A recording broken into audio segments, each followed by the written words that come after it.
Sorry for being like a crying mess. I'm gonna make a video before I start driving, because I think I've had a pretty powerful realization. Yeah, so I don't know what closure I wanted coming out here, driving out this way. I mean, it was a long drive, like 6 hours to get to Huntsville. It's like 44 minutes from the hotel that I was staying in to Paint Rock.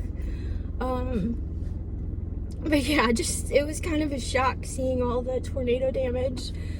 I don't know why I'm crying over a place that tortured me. Like, my glasses are covered in like tear stains.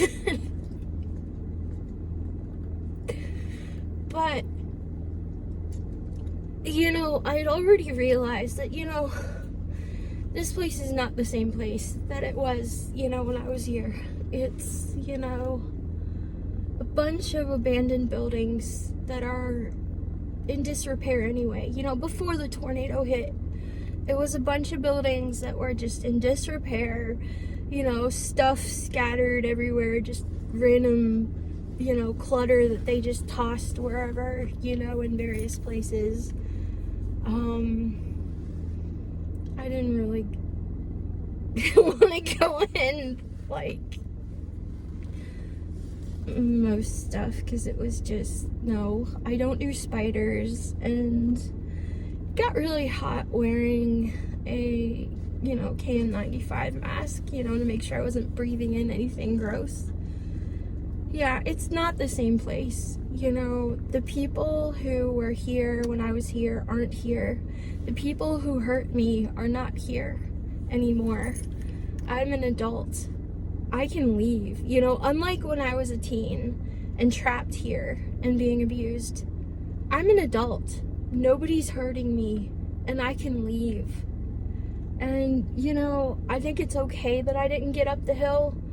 And of course, with all the fallen trees, there's no way I'm finding the path anyway at this point, even if I wanted to try, although that's not gonna happen until I get better at walking, which, yeah, it's gonna take a lot of work.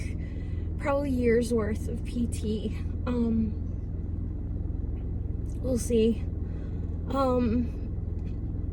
I think it's okay that I didn't get up the mountain because, you know, all I would find would be more abandoned buildings. You know, that's it. That's really it. And, yeah, I mean, I was only here 9 months. Yes, the abuse was far worse here. Well, it was still abusive in the other place I was in, but you know, this was the worst place, you know, of the two. Yeah, you know, this place has no power over me, and I'm not gonna let it have power over me anymore. I will speak out and tell my story, because there are so many other places that are still open. And I want to stand up for those kids who don't have a voice. I want to protect those kids from the abuse. I want to see every place like Paint Rock and New Beginnings shut down permanently. I want to see an end to the legalized child abuse in the US. And, you know, I'm going to fight for that. So, yeah. I guess in some sense, I'm taking power back from my abusers. Yeah.